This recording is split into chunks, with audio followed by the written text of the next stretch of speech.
Greetings and bienvenue, Midnight Crew. Thank you for returning to this broadcast, and welcome to new viewers joining us for the first time. If you like a video, then feel free to subscribe. I wish to know more about Agartha, or the theory of a hollow earth. Evidence or anything is helpful. Agartha, sometimes Agartha, Agarthi, or Agartha, is a legendary city that is said to reside in the Earth's core. It is related to the hollow earth theory and is a popular subject in esotericism. Agartha is one of the most common names cited for the society of underground dwellers. Shambhala, also known as Shambhala or Shangri-La, is sometimes said to be its capital city. The mythical paradise of Shambhala is known under many different names. It has been called the Forbidden Land, the Land of White Waters, the Land of Radiant Spirits, the Land of Living Fire, the Land of the Living Gods, and the Land of Wonders. Hindus have known it as the land from which the Vedas come, the Chinese as Shitian, the Western paradise of Shiwangmu, the Royal Mother of the West. The Russian Old Believers, a 19th century Christian sect, knew it as Belovodi and the Kyrgyz people as Janidar. But throughout Asia it is best known by its Sanskrit name Shambhala, meaning the place of peace, of tranquility. While once a popular concept in the last century, little serious attention has been paid to these conjectures, with the possibly apocryphal exception of Mustache Man, and the theory is not supported by modern science.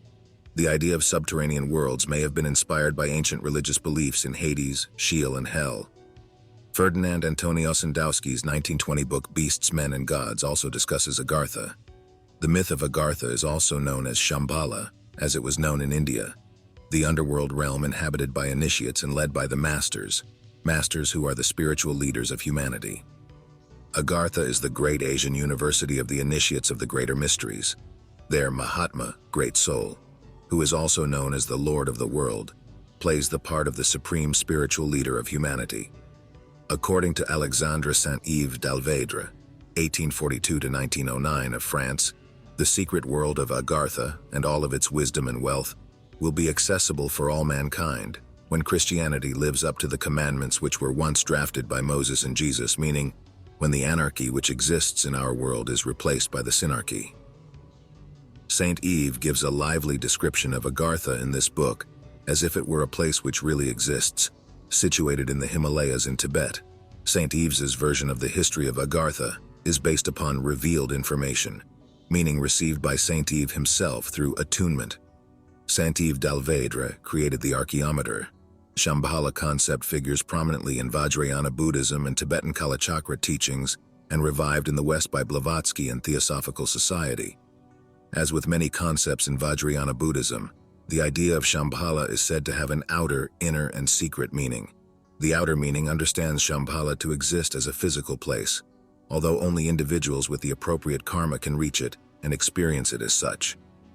There are various ideas about where this society is located, but it is often placed in Central Asia, north of Tibet. The inner and secret meanings refer to more subtle understandings of what Shambhala represents, and are generally passed on orally. Alice Bailey transformed it into a kind of extra-dimensional or spiritual reality. The Rönnbergs see its existence as both spiritual and physical. The hollow earth or hollow planet theory is also supported by superconscious knowledge-based channeled sources of universal nature like Seth channeled by Jane Roberts, Ramtha by J.Z. Knight, and Datre by Iona. An early source for the belief in underground civilizations is The Smoky God, 1908 by Willis George Emerson, 1856–1918, which claims to be the biography of a Norwegian sailor named Olaf Jansen. The book explains how Jansen's sloop sailed through an entrance to the Earth's interior at the North Pole. For 2 years he lived with the inhabitants of an underground network of colonies who, Emerson writes, were a full 12 feet tall and whose world was lit by a smoky central sun. Their capital city was said to be the original Garden of Eden. While Emerson does not use the name Agartha, later works such as Agartha, Secrets of the Subterranean Cities have identified the civilization Jansen encountered with Agartha and its citizens as Agarthan. According to Secrets, Shambhala the Lesser, one of the colonies, was also the seat of government for the network. While Shambhala the Lesser is an inner continent, its satellite colonies are smaller enclosed ecosystems located just beneath the Earth's crust or discreetly within mountains. Cataclysms and wars taking place on the surface drove these people underground.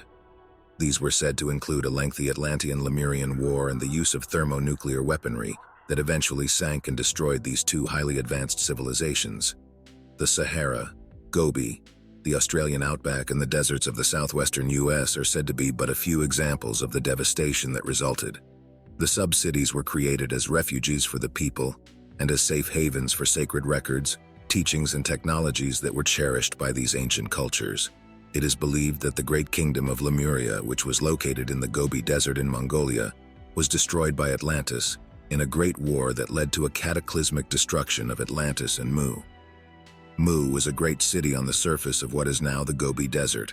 It had two satellite cities by the name of Agartha Alpha and Beta that survived the destruction.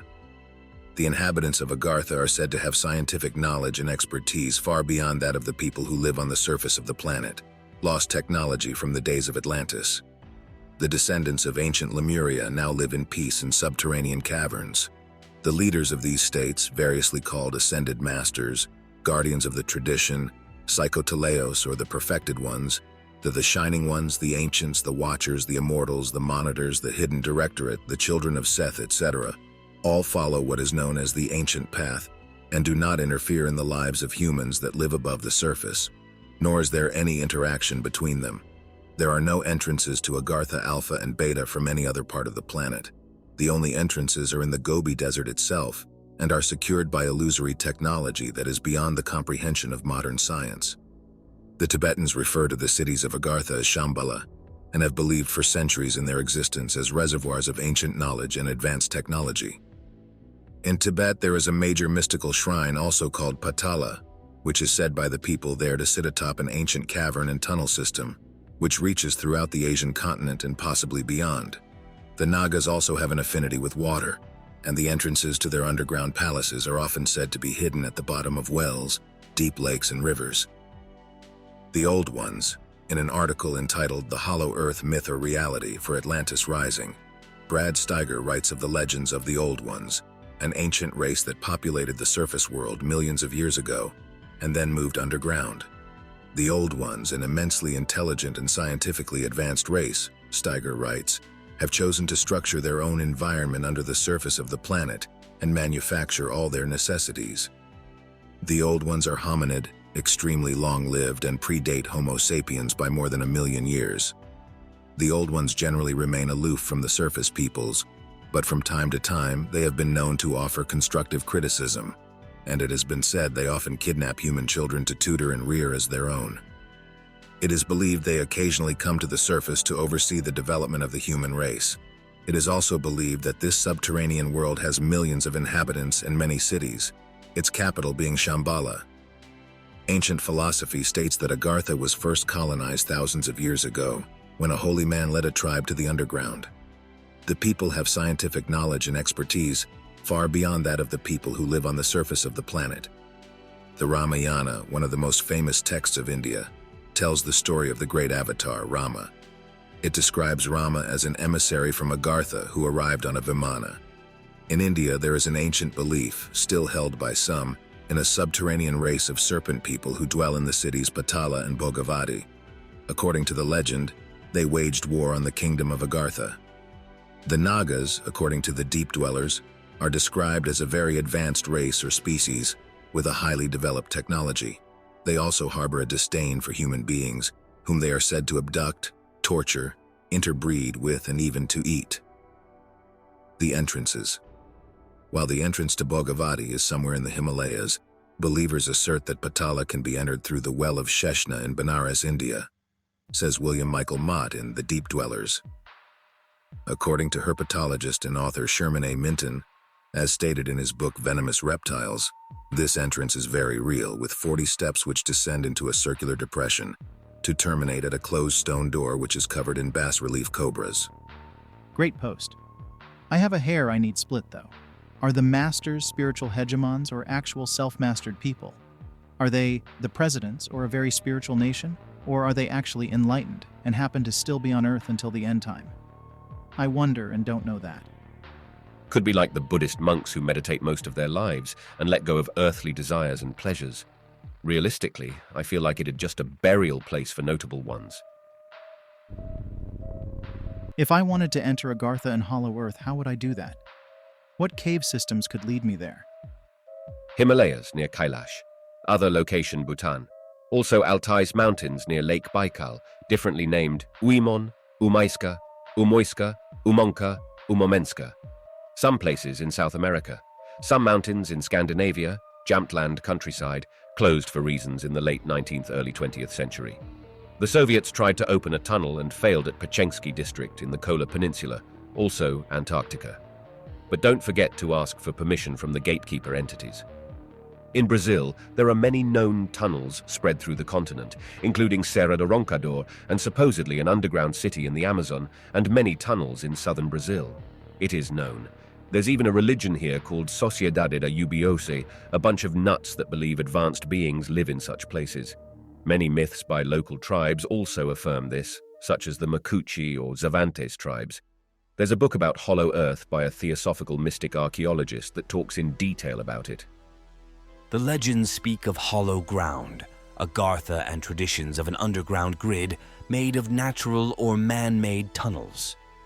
The story of Atlantis is never far removed from these, and various legends speak of installations, either under the ocean or the land, in which certain Atlanteans were able to survive the cataclysm that was said to have ended their civilization. At the bottom of forgotten cavities, sometimes flooded, whole or part of the secrets of this legendary civilization were said to exist. There are many accounts of access to this underground empire.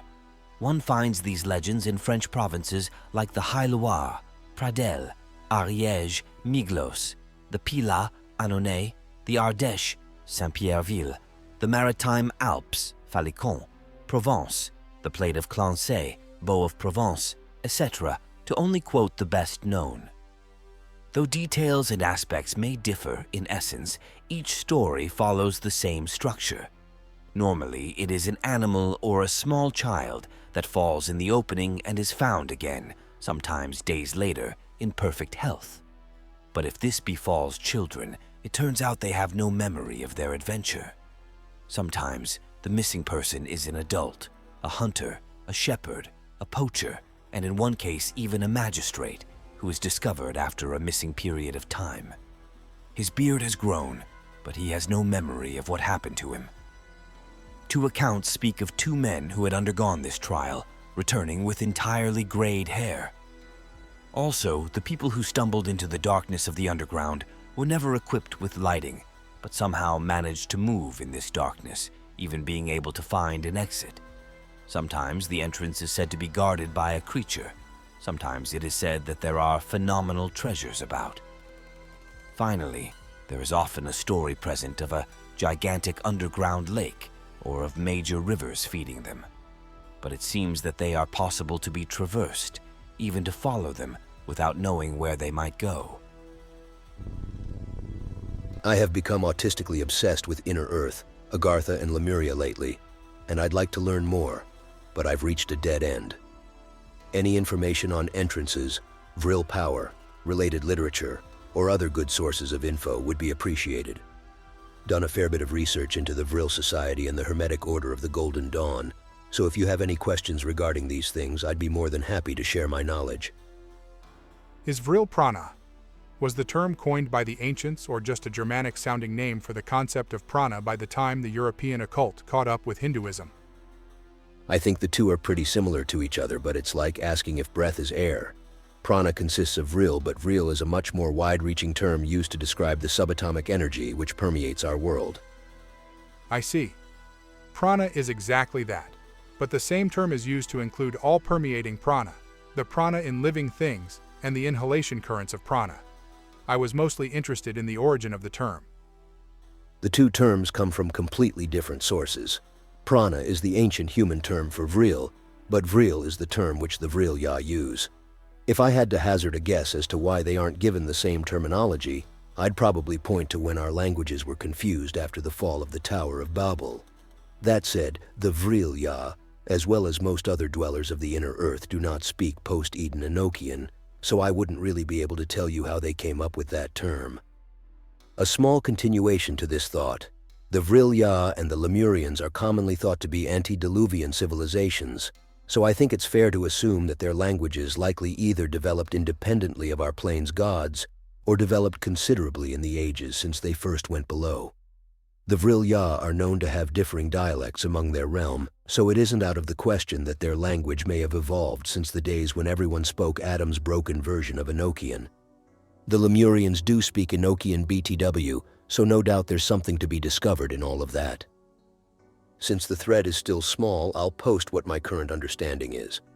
I don't claim that this information is accurate. It is based on my personal research and my perspective on how it all fits together.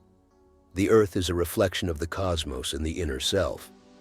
As is often said by those of the Hermetic belief, as above, so below. This is the key to understanding and piecing together all of the various planes of the inner Earth and how to navigate through them. The outermost plane of the Earth is the firmament which separates our planet from the chaos which is the cosmos.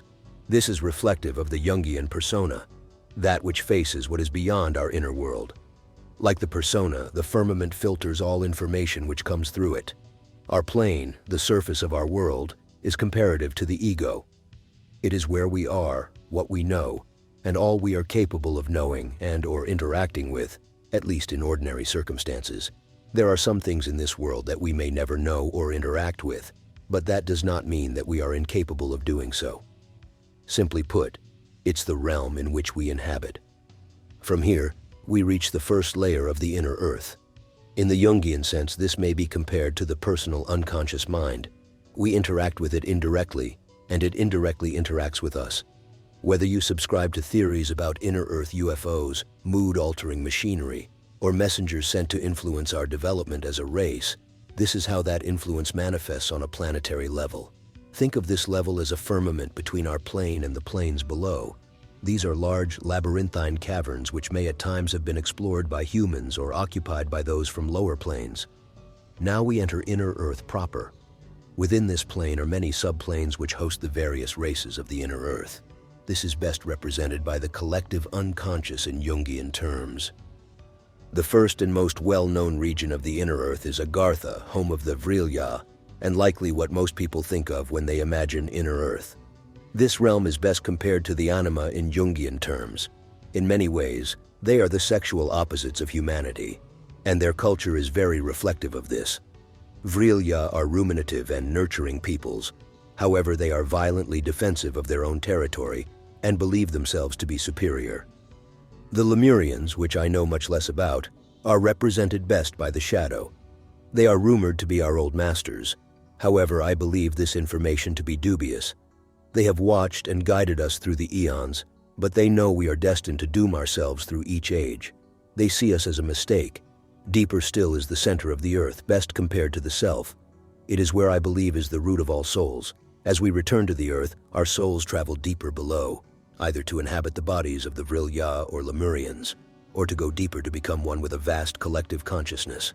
There is much more to all of this, but I fear it would be way too schizo, even for an X-thread. Places, though, to have passage to Agartha, both man-made and naturally occurring. Large hole at the North Pole main entrance.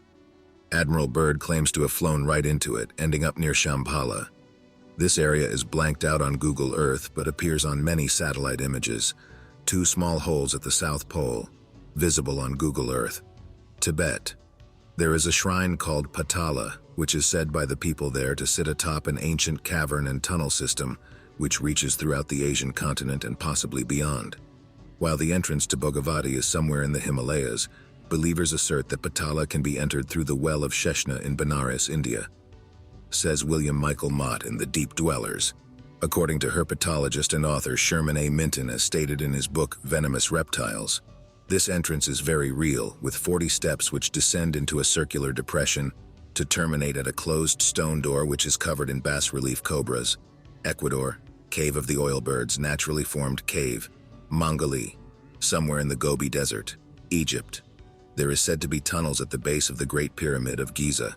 Brazil, Iguazu Falls, Manaus, Mato Grosso, Kentucky, USA. Mammoth Cave, naturally occurring. Italy, Mount Epomeo, California, USA. Mount Shasta is said to lead to the Agarthan city of Telos. India, Rama near Jaipur, Paris. The catacombs aren't fully explored and are said to contain the entrance to hell itself. They stretch for miles upon miles underground. Afghanistan, possibly under the Hindu Kush, Grand Canyon, USA. There is a section in the Grand Canyon that has man-made caves containing Buddhist statues and advanced technology. The area has been closed to the public. This is just a small list. There are many more alleged entrances into the Hollow Earth. Many of these places are off limits to humans or are steeped in superstition. The Nahanni Valley, Canada entrance. This covers 250 square miles in the southern end of the Mackenzie Mountains of Canada. It lies almost 550 miles due west of Fort Simpson on the Mackenzie River of northwest Canada. Hot springs and sulfur geysers keep the valley warmer than the surrounding areas by about 30 degrees year-round. The valley is above 60 degrees latitude, making it perpetually mist-covered. This valley is inhabited only by animals, as people entering the valley are usually found headless and quite dead. The Indian tribes of the area avoid this valley. These tribes include the Ojibways, the Slave, the Dogribs, the Stoney, the Beavers, and the Chipewayans. This valley is often referred to as the Valley of the Headless Men, Toronto entrance. There is a small opening to the underground tunnels off Parliament Street in downtown Toronto. The entrance is between two apartment buildings and leads to the tunnels via the sewers. The underground city, abandoned beneath Toronto, has its center beneath Gerrard Street and Church Street. Above this area, strange magnetic effects have been observed. Note, this corner of Gerrard and Church Streets has a higher accident rate than anywhere else in Toronto. It is believed that underground equipment utilizing powerful magnetic fields, which have caused many strange magnetic effects in houses near this intersection, are responsible for the bizarre equipment failures that often are the cause of these accidents. The Indians near Toronto have legends of these tunnels. If we turn to Chinese folklore, we find a time-lapse of hundreds of years. There is a book entitled The Report Concerning the Cave Heavens and Lands of Happiness in Famous Mountains by Tu Kuang-Ting, who lived from 850 to 933 AD. This book lists 10 cave heavens and 36 small cave heavens that were supposed to exist beneath the mountains in China.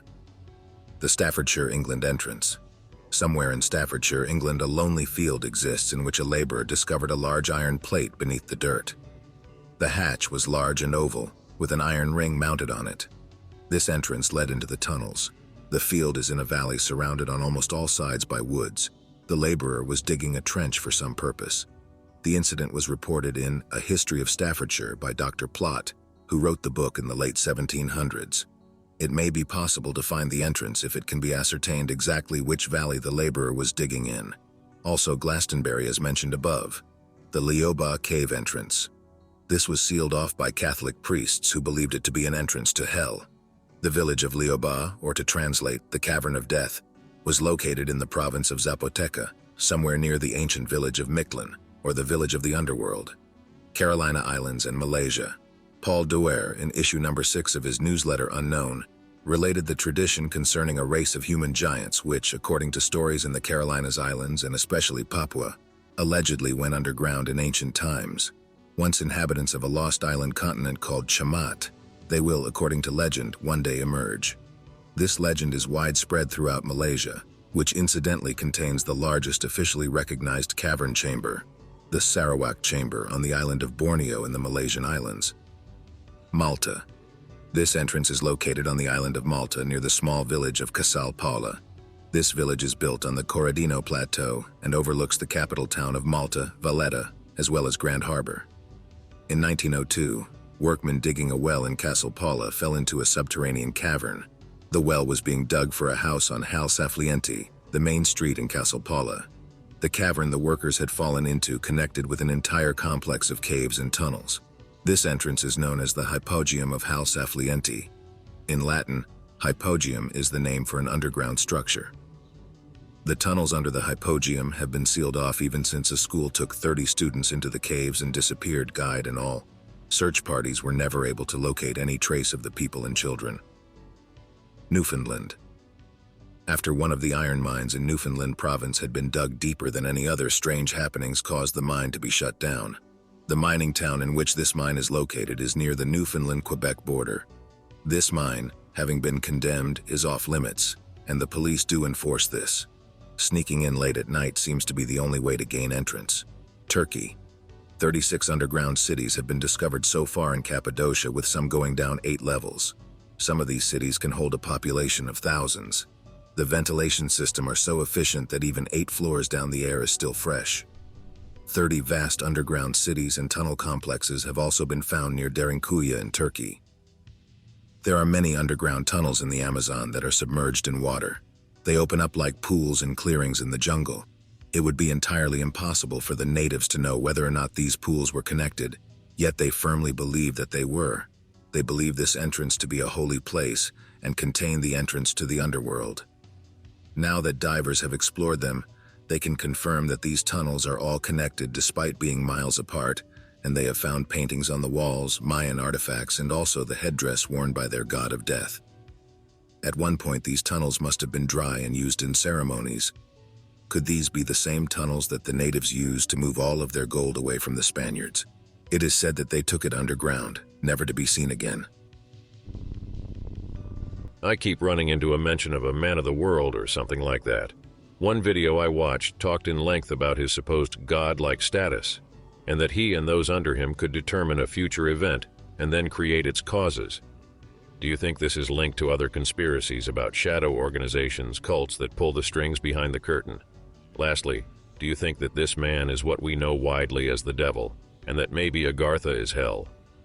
Probably you are focusing on different sources than mine. Care to give a rundown on this man of the world? I found it again. It was King of the World, but was actually an English moniker of sort for Brahitma, which was written about in a book by Ossendowski, Beasts, Men, and Gods, where he wrote that at one point during his adventure in Mongolia.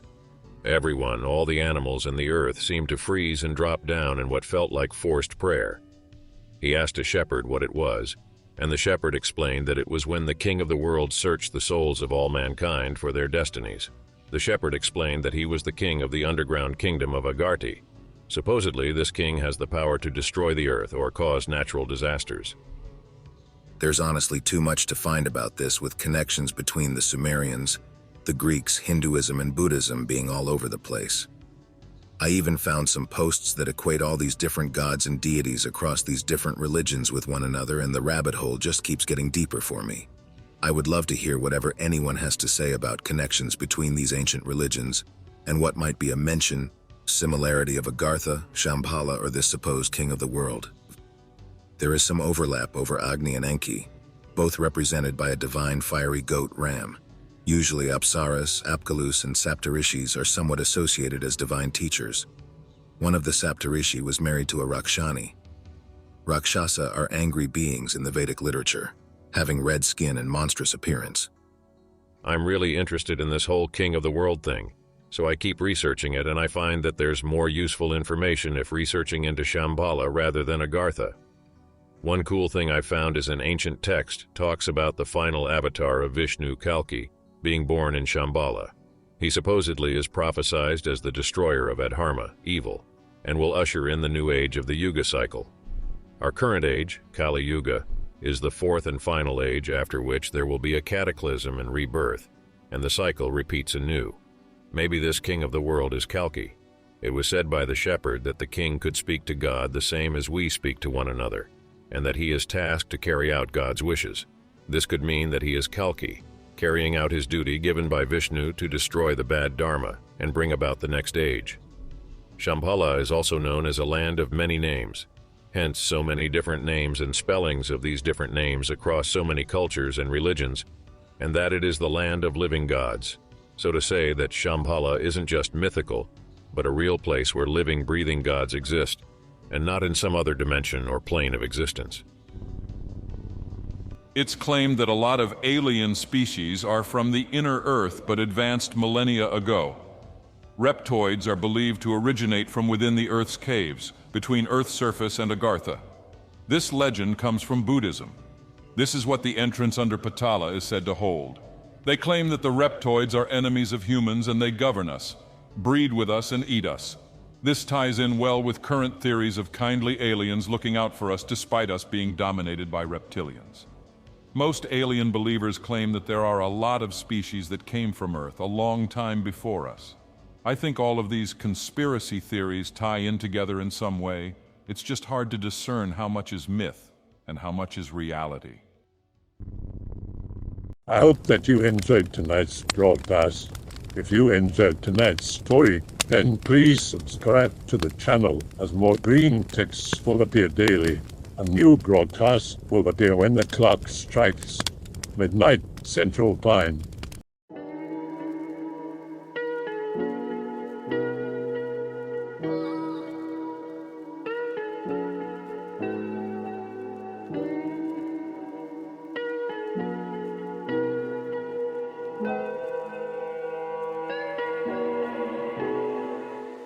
Remember to check out the Odyssey page in the description for a second archive of the channel's videos.